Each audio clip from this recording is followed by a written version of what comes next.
पिछले वीडियो में हमने standards on auditing 220 quality control किया था। अब हम चालू कर रहे हैं SA 230 230 ऑडिट डॉक्यूमेंटेशन। हमने पिछले वीडियो में भी बात करा था कि ऑडिटर को जो भी एक्टिविटी की है, जो भी प्रोसीजर लगाया है, जो भी कंप्लायंस की है, उसको पूरा प्रॉपरली रिकॉर्ड करना है, यानी कि हर चीज को लिखना है। तो इस ऑडिटर की इस स्टैंडर्ड्स की जो मेन चीज है वो राइट, यानी कि व्हाट वाज डन, हमने क्या काम किया, उसके लिए कौन रेस्पॉन्सिबल था, हमने क्या क्या जजमेंट लिए, प्रोफेशनल जजमेंट, टाइम और डेट, कब कौन सा प्रोसीजर किया और क्या क्या हमने एविडेंस कलेक्ट किया। तो ये सारी चीजों को रिकॉर्ड करना ऑडिट डॉक्यूमेंटेशन है। तो इसको हम डिटेल में अब इन चीजों को डिटेल में कर रहे हैं कि SA 230 किसके बारे में बात करता है। SA 230 ऑडिटर की रेस्पॉन्सिबिलिटी में बात करता है कि वो ऑडिट का डॉक्यूमेंटेशन प्रिपेयर करे। ऑडिट डॉक्यूमेंटेशन को प्रिपेयर करना ऑडिट की रेस्पॉन्सिबिलिटी है। इसको वर्किंग पेपर भी कहते हैं और ये एक ऑडिट के संबंध में होता है।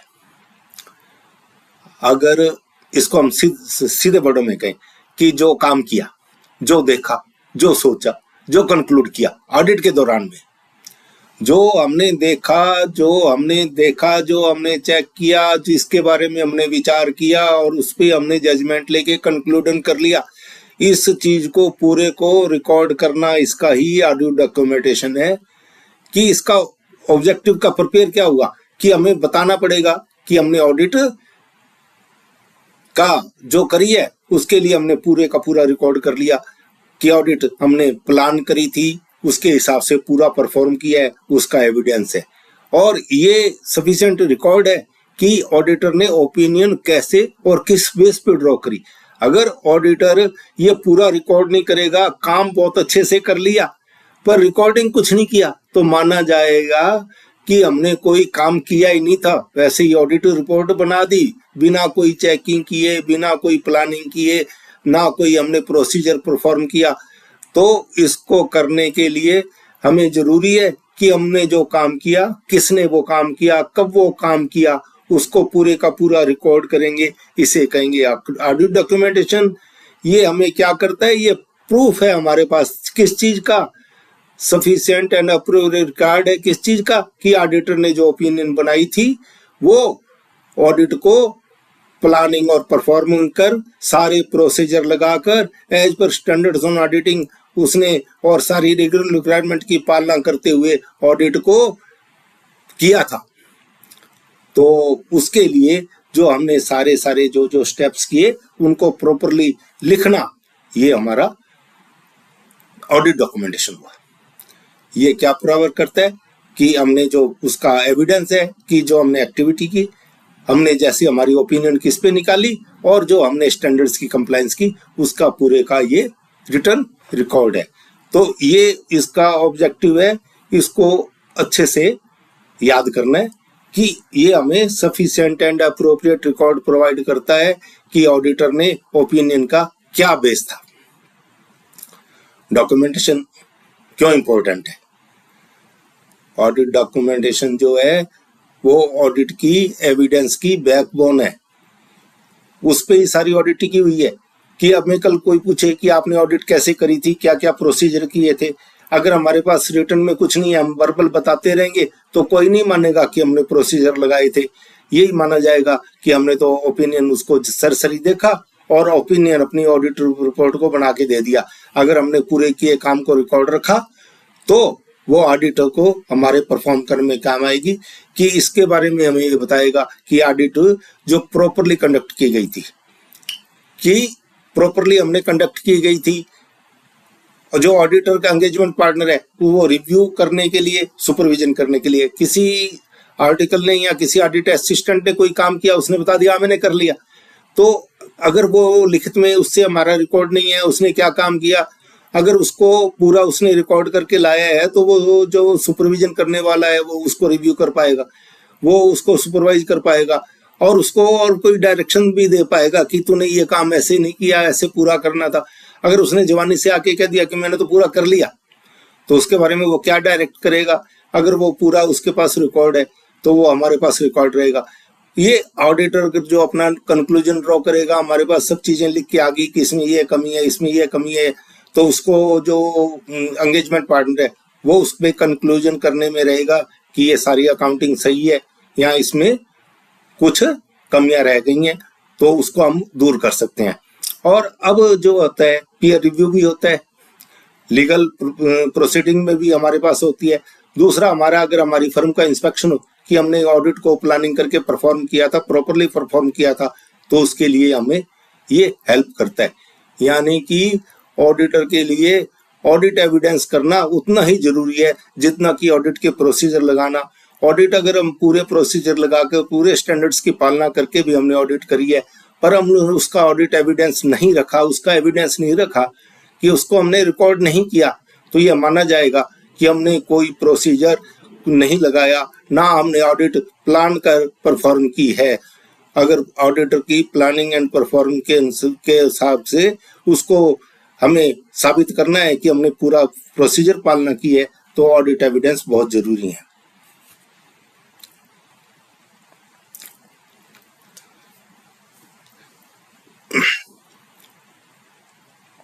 SQC1 की हमने बात की थी कि वो फर्म की क्वालिटी कंट्रोल पॉलिसी करता है, पर SA230 डॉक्यूमेंटेशन की बात करता है और ये एंगेजमेंट टीम के हर स्पेसिफिक एंगेजमेंट पर लागू होता है। यानी कि हमने जो एक फर्म की ऑडिट की तो उसका अलग डॉक्यूमेंटेशन बनेगा और उसकी ऑडिट फाइल है जो अलग से बनेगी।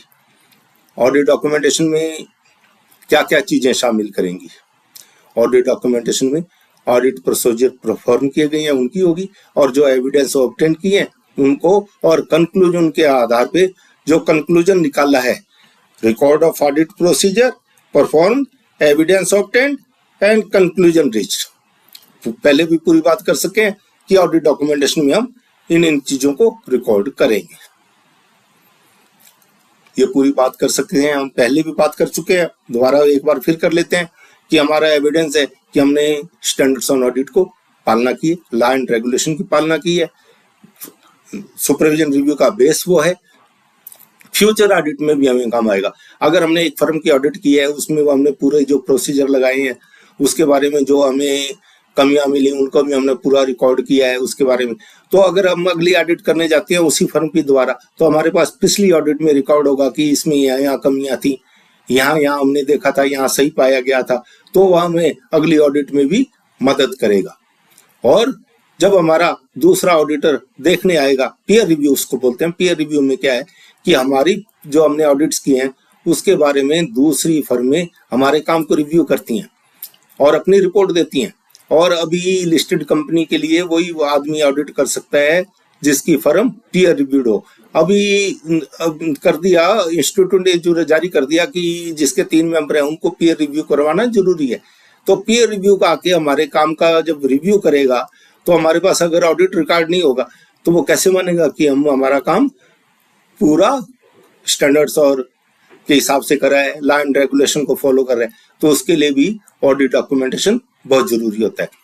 अगर हमारे पास किसी मामले में अगर मान लो ऑडिट रिपोर्ट में कुछ कमियां रह गई थी, तो उसके लिए हमें अगर हमारा प्रॉपरली रिकॉर्ड हो तो हम उसके बारे में बता सकते हैं कि हमने तो ऑडिट पूरी प्रॉपरली प्लान की थी, ये तो इनहेरेंट लिमिटेशन के कारण से हमारी ऑडिट में कुछ कमियां रह गई होंगी। अगर हमारे पास कोई रिकॉर्ड नहीं होगा तो हम उसका किसी चीज का बेनिफिट नहीं ले पाएंगे। अगर हमारे पास प्रॉपरली रिकॉर्ड होगा कि हमने तो पूरे प्रोसीजर लगाए थे, तो हमारे पास वो डिसिप्लिनरी केस और लीगल एविडेंस से लीगल प्रोसीडिंग से बच पाएंगे।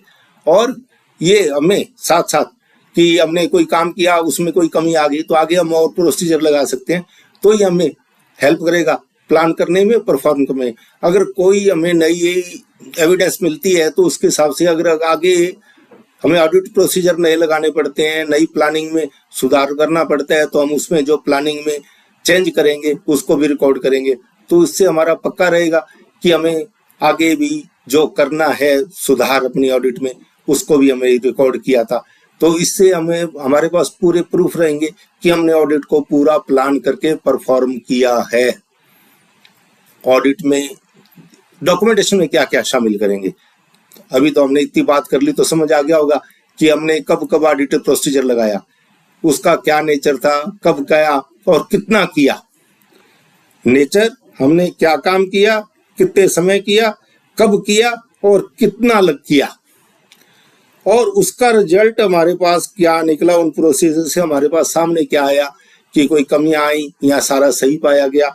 अगर कोई ऐसा टिपिकल मैटर हमारे पास आ गया, सिग्निफिकेंट मैटर ऐसा आ गया, और उनको हमने कैसे उन पे कंक्लूजन ड्रा किया, हमने उसमें क्या कंसल्टेशन लिया, तो उस पे हमारा वो भी हम रिकॉर्ड करेंगे। और प्रोफेशनल जजमेंट है कि ये ऑडिट के एक्सपीरियंस नॉलेज के हिसाब से लिए जाते हैं, पास्ट एक्सपीरियंस होता है, उसके हिसाब से जो एंगेजमेंट पार्टनर है उसमें अपना जजमेंट लेते हैं, तो इसे प्रोफेशनल जजमेंट कहते हैं। इसको भी हम उसमें इंक्लूड करेंगे कि हमारे सामने ये मैटर आया था, हमने इसको इस प्रकार से कंक्लूड किया, वो प्रोफेशनल जजमेंट होगा। तो जब हमारे पास पूरा रिकॉर्ड होगा तो कोई हमें यह नहीं कह सकता कि हमने ऑडिट को प्लानिंग नहीं किया, परफॉर्म नहीं किया, प्रॉपरली नहीं किया। ऑडिट में वर्किंग पेपर दो प्रकार के होते हैं। एक तो होता है कि जो ऑडिटर के बारे में पूरी जानकारी होती है, ऑडिटर फर्म के बारे में पूरी जानकारी को रिकॉर्ड करेगा।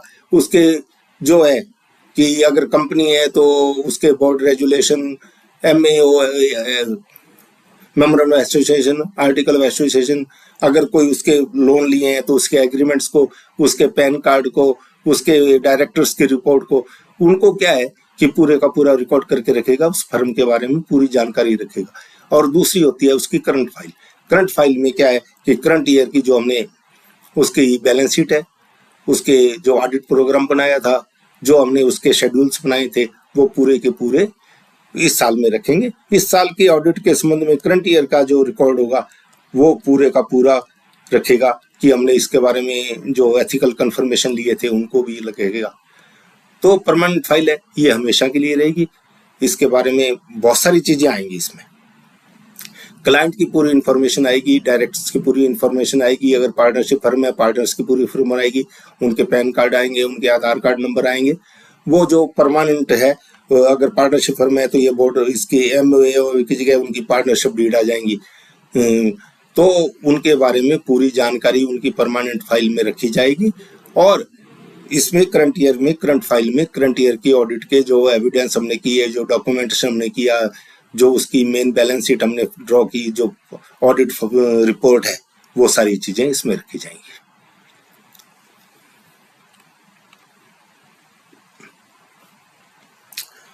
ऑडिट फाइल का डॉक्यूमेंटेशन कैसे कर सकते हैं? इसको हार्ड कॉपी में भी कर सकते हैं, पेपर के रूप में भी कर सकते हैं, इलेक्ट्रॉनिक फाइल के रूप कर सकते हैं। ऑडियो वीडियो रिकॉर्ड, अगर कोई हमने इंक्वायरी की है तो वो भी रिकॉर्ड कर सकते हैं। इसमें चेकलिस्ट भी हो सकती है और फ्लो चार्ट, स्प्रेडशीट भी हो सकती है। अगर हमने जो जो काम रिव्यू किया एक्सेल में, उसके जो अकाउंट्स लिए, वो भी हो सकते हैं। तो इसके बारे में कोई भी फॉर्म हो सकती है, इलेक्ट्रॉनिक फॉर्म हो सकती है, कंप्यूटर में हमारे पास सॉफ्ट कॉपी हो सकती है, हार्ड कॉपी भी हो सकती है। तो अभी ज्यादातर सॉफ्ट कॉपी चल रही है, तो सॉफ्ट कॉपी में पूरे का पूरा रिकॉर्ड किया जाता है। उसका हमने ट्रायल बैलेंस ले लिया तो उसको भी हम सॉफ्ट कॉपी में सेव रखेंगे। हमने जो जो ऑडिट प्रोसीजर लगाए उसके बारे में होंगे। और अगर हमने जो जैसे किसी ने कोई काम किया, परफॉर्म किया, उसके हमने इनिशियल और सिग्नेचर कराए तो उसको स्कैन करके उसको भी फाइल में, ऑडिट में रखेंगे। ऑडिट फाइल में ऑडिट फाइल का कंटेंट्स क्या होगा, फॉर्म क्या होगी और उसका एक्सटेंट क्या होगा, यानी कि कितनी क्वांटिटी में रखे जाने, ये निर्भर करेगा कि हमारी एंटाइटी कितनी बड़ी है और उस पे कितने कॉम्प्लेक्स उसके ट्रांजैक्शन है, उसके कोई कॉम्प्लेक्सिटीज है उनको भी रिकॉर्ड करेंगे। हर जो हमने ऑडिट प्रोसीजर लगाए, अगर हमने कम ऑडिट प्रोसीजर लगाए हैं तो फाइल कम रिकॉर्ड होगी। अगर ज्यादा ऑडिट प्रोसीजर लगाने पड़े हैं तो हमारे पास फाइल का साइज बड़ा हो जाएगा। उसमें हमने जो रिस्क पाई उनको हमने कैसे मिटिगेट किया, उनको कैसे दूर किया, हमने जो जो एविडेंस ऑब्टेन किए, जो जो हमने मेथोलॉजी और टूल्स लगाए कि हमने उसको री चेक किया, रीपरफॉर्म किया, रिकैलकुलेशन किया, ये सारी चीजें उसमें रिकॉर्ड करेंगे। और लास्ट में रिकॉर्ड करेंगे कि जो जो मैटर उठे, जो सिग्निफिकेंट मैटर उठे, उन पे हमने क्या प्रोफेशनल जजमेंट हमारा वो आएगा, एक्सपीरियंस और नॉलेज से वो लिया, तो वो सारे के सारा उसमें शामिल किया जाएगा।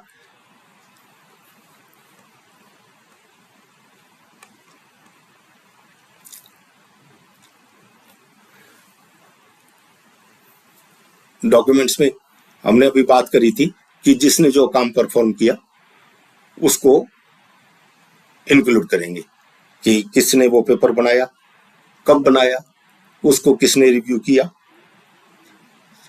कब रिव्यू किया, और ऑडिट प्रोग्राम में उसको कब शामिल किया गया था, और उसका क्या है कि क्रॉस रेफरेंस एविडेंस। हमने मान लो कि ऑडिट प्रोग्राम बना लिया, उसमें सब रिकॉर्ड कर लिया, तो उसके सामने लिखेंगे कि ये रेफरेंस नंबर इतना है, इसका ये डॉक्यूमेंट नंबर इतना है, ये एविडेंस इसके बारे में ये बात, हर चीज को हम रिकॉर्ड करेंगे।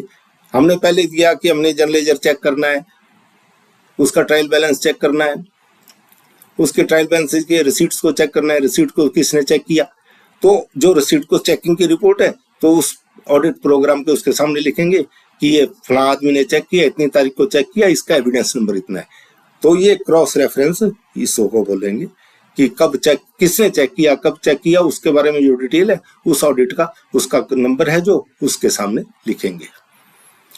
ऑडिट को कब बनाया जाता है डॉक्यूमेंट को? जब जब काम करेंगे तब तब उसको रिकॉर्ड करेंगे। अगर हम उसको टाइम से बनाएंगे, जैसे ही काम किया रिकॉर्ड किया, किसने बनाया, किसने चेक किया, तो उसका रिकॉर्ड करेंगे। अगर उसको टाइम से करेंगे तो हमारे पास रिकॉर्ड प्रॉपर रहेगा, बाद में करेंगे तो भूल जाएंगे। तो अगर टाइम से रिकॉर्ड करते हैं तो वो हमारे क्वालिटी को और एक्यूरेसी को बढ़ाता है, कंप्लीटनेस को इंश्योर करता है, प्रॉम्प्ट एंड रिव्यू और सुपरविजन को करता है, और अवॉइड लॉस ऑफ की ऑडिट एविडेंस। तो हम अगर बाद में उसको प्रॉपरली टाइम से रिकॉर्ड नहीं करते तो बाद में हो सकता है कि हम भूल ही जाएं उसको रिकॉर्ड करना, तो वो हमारा एविडेंस है वो लॉस हो जाएगा। तो ये फाइल कब कंप्लीट करनी होती है? ऐसे ही कहता है कि हमें ऑडिट कंप्लीट, ऑडिट रिपोर्ट की तारीख से 60 दिन के भीतर इस फाइल को कंप्लीट कर लेना है। अगर मान लो हमने 31 जुलाई इसको करी तो उसको हमें 29 सितंबर तक पूरा कर लेना चाहिए फाइल को, यानी कि 60 दिन के भीतर। ये क्या है कि ये फाइल 7 साल के लिए हमें रिटेन करनी है अपने रिकॉर्ड में, ऑडिट फाइल को 7 साल तक रखना है। अब बात आती है कि ऑडिट के पेपर। अभी ऑडिट के पेपर किसने बनाए? ऑडिटर ने। ऑडिटर ने बनाए तो ये ऑडिटर की प्रॉपर्टी हो गई। तो ऑडिट पेपर ऑडिटर की प्रॉपर्टी है। अगर कोई क्लाइंट मांगना चाहे तो ऑडिटर अपने प्रोफेशनल जजमेंट के हिसाब से और वो उसको क्लाइंट को दे सकता है। और अगर कुछ इंटरनल कंट्रोल में हमारे कुछ ऑब्जर्वेशन है, कुछ रिपोर्ट बनाई है तो उसको वो एंटाइटी को दे सकता है ताकि वो अपने इंटरनल कंट्रोल में इंप्रूव कर सके। कॉन्फिडेंशियलिटी हम बात कर चुके हैं, पहले कर चुके हैं, अब दोबारा नहीं करेंगे। सिग्निफिकेंट मैटर्स, एक शब्द आया था सिग्निफिकेंट मैटर्स। वो क्या मैटर्स होते हैं जिसमें हमें डिफिकल्ट जजमेंट लेने पड़ते हैं, अनसर्टेनिटी और रिस्क है, अफेक्ट द ऑडिट ओपिनियन। मान लो कि हमने एक फर्म की ऑडिट कर रहे हैं, उसमें पता लगा कि इसको लॉस ही लॉस हो रहे हैं। अब लॉस होने उसके बारे में हमें कारण पता लगाने हैं कि क्यों हो रहे हैं, और उसमें हमें पता लगा कि उसमें जो अनसर्टेनिटी आगे और बढ़ रही है, पर इस साल फर्म ने प्रॉफिट दिखा दिया, तो उसमें हमारी ऑडिट ओपिनियन हम क्या देंगे इसके बारे में हमें बहुत सोच विचार करना पड़ेगा। इसमें प्रोफेशनल जजमेंट लेना भी बहुत मुश्किल है कि हम उसकी रिपोर्ट को कैसा दें। तो ऐसे मामले जो हैं उन पे बहुत सोच विचार की जरूरत है। इसमें ये मामले भी हो सकते हैं कि हमारे लॉस हो रहे हैं या हमारे खिलाफ कोई केस चल रहा है, हमारे खिलाफ नहीं, कंपनी के खिलाफ केस चल रहा है, तो उस केस का क्या रिजल्ट निकलेगा ये हमें अभी मालूम नहीं है। तो उसमें हमें अपना जजमेंट लेना पड़ेगा। बहुत क्रिटिकल मामला है कि इसका क्या होगा, तो उसे हमें ऐसी जजमेंट लेकर अपनी रिपोर्ट में उसको शामिल करना है, किस प्रकार से करना है उसको है। और दूसरा, हमने पहले लॉस वाला बात किया कि इन्वेंट्री लॉस हो गया, कि लॉस में है कि अब उसका कैसे होगा, उसकी इन्वेंट्री तो फ्लड में बह गई, अब वो फर्म सरवाइव कर नहीं पाएगी। तो ये वाले भी सिग्निफिकेंट मैटर हो सकते हैं। और एक जो पार्टियों के आपस के ट्रांजैक्शन है, रिलेटेड पार्टी, इसके बारे में अलग से पढ़ेंगे। और ये अपने अकाउंट्स में भी आती है कि जिन पार्टियों से उनकी क्लोज रिलेशनशिप है वो पार्टियां रिलेटेड पार्टी होती हैं, उनके ट्रांजैक्शन बहुत कॉम्प्लेक्स इसलिए माने जाते हैं कि वो उनको कुछ इस फर्म से ज्यादा छूट दे दी, दूसरी फर्म में उसको कम रेट पे दे दिया, दूसरी फर्म में ज्यादा रेट पे वो बेच रहा है, तो वो प्रॉफिट को शिफ्टिंग कर रहे हैं, इधर से उधर करते हैं। तो रिलेटेड पार्टी ट्रांजैक्शन भी बहुत सिग्निफिकेंट मैटर होती है, इनमें भी बहुत सावधानी की जरूरत होती है। इनमें बहुत सावधानी से ऑडिटर अपने जजमेंट लेता है कि इसको रिपोर्ट में किस प्रकार से शामिल किया जाएगा। तो ये सिग्निफिकेंट मैटर हुए। सिग्निफिकेंट मैटर के डॉक्यूमेंट में इनको भी इंक्लूड किया जाना बहुत जरूरी है कि इसमें क्या क्या चीजें थी, हमने इसमें कैसे मैनेजमेंट से क्या डिस्कशन किया और इनमें क्या हमने ट्रीटमेंट लगाया और कैसे फाइनल कंक्लूजन निकाला।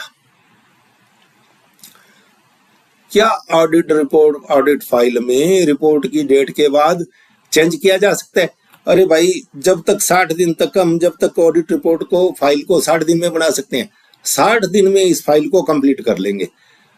कंप्लीट होने के बाद में हम उसमें कोई चीज हटा नहीं सकते, ना कोई चीज जोड़ सकते हैं। केवल क्या जोड़ सकते हैं कि कुछ चीजें जो हमारी रह गई थी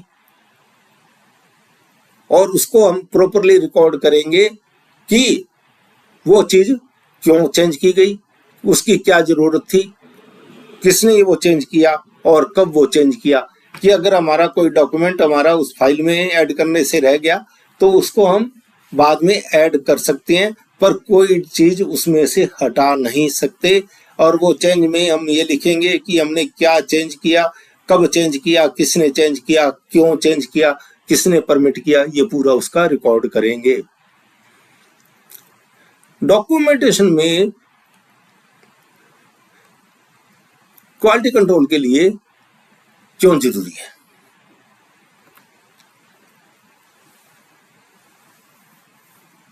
डॉक्यूमेंट प्रोवाइड करता है एंगेजमेंट पार्टनर का रिव्यू का, एंगेजमेंट क्वालिटी कंट्रोल के सपोर्ट का, और पीयर रिव्यू के लिए डिसिप्लिनरी प्रोसीडिंग में हमारी वो मदद करता है। उसके बारे में हमें डॉक्यूमेंटेशन प्रोवाइड करता है। इसके बारे में हम पहले भी बात कर चुके हैं। सुपरविजन में और रिव्यू में कैसे मदद करता है, क्योंकि वो सीनियर उसके काम को रिव्यू कर सकते हैं। सारे सिग्निफिकेंट मैटर्स को हमने प्रॉपर्ली एड्रेस किया था, ये भी उसके बारे में हमें पता लग जाएगा। और दूसरा, पार्टनर्स को वेरीफाई करने में मदद मिलेगी कि हमने ऑडिट को कंप्लाई किया है विद स्टैंडर्ड्स ऑन ऑडिटिंग। अब आते हैं प्रैक्टिकल एग्जांपल इसका। मान लो कि हमने इन्वेंट्री का वेरिफिकेशन किया, कि इन्वेंट्री के वेरिफिकेशन में हम गए, वहां पार्टी काउंट कर रही थी, हमने वेरिफिकेशन को देखा कि स्टॉक काउंट का प्रोसेस क्या है, कि कितनी हमने टेस्टिंग की है, और हमने उसको अपने उनके रिकॉर्ड से, फिजिकल को उनके जो बुक्स वाले रिकॉर्ड से मिलाया है।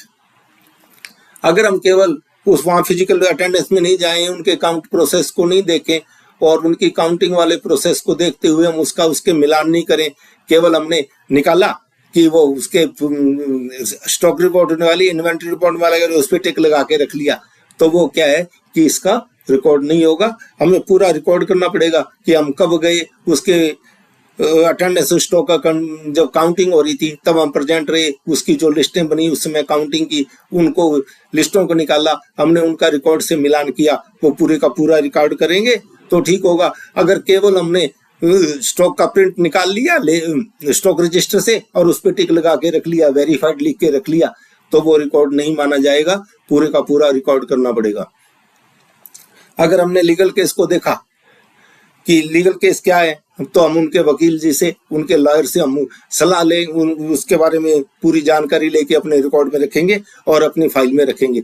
अगर हमने कुछ नहीं लिखा तो हम केवल इतना ही लिख देंगे कि ये लीगल केस चल रहा है, और तो उसके बारे में हमारा वो उसका एविडेंस नहीं हुआ कि हमने क्या डिस्कशन किया। कैश बैलेंस को हम फिजिकल वेरीफाई किया, उसकी वो जो वेरिफिकेशन सीट है उस पर देखेंगे, उस पर उसका डिनोमिनेशन नोट्स, कौन कौन से नोट थे, क्या क्या था, कब डेट को किया, इसको रिव्यू किया तो उसका पूरा रिकॉर्ड अपने रिकॉर्ड में रखेंगे कि हमने जिस दिन चेक किया था उस दिन ये कैश के ये नोट थे, ये डिनोमिनेशन था और ये उनके बैलेंस से मेल खाता था। अगर हम केवल लिख देंगे कि अपने रिपोर्ट फाइल में लिख लेंगे कैश वेरीफाइड, तो उस रिपोर्ट को एविडेंस नहीं माना जाएगा। तो हमें हर चीज को जो है ये है हमारा SA-230 ऑडिट एविडेंस, यानी कि काम किया और भूल गए, लिखा नहीं तो भूल गए, तो उसको ऑडिट एविडेंस नहीं माना जाएगा। काम किया, पूरा रिकॉर्ड किया, तो ये माना जाएगा कि हमने ऑडिट प्रॉपरली प्लान करके प्रोसेस परफॉर्म की है। अगर हम रिकॉर्ड नहीं करेंगे तो हमें बहुत सारी प्रॉब्लम आने की है, इसलिए जो भी काम किया तो ये हमारा माना जाएगा कि हमने ऑडिट को प्रॉपरली प्रमाण करके ऐसे के अनुसार परफॉर्म की है। तो इसके लिए ऑडिट डॉक्यूमेंटेशन बहुत जरूरी है, इसका कोई अल्टरनेटिव नहीं है। नो ऑडिट का record, no audit was perform as per standards on auditing, no proof of the audit was perform and planned in accordance with the standards on auditing. तो इसलिए ऑडिट डॉक्यूमेंटेशन बहुत जरूरी है, बहुत जरूरी है। आगे स्टैंडर्ड्स अगले वीडियो में।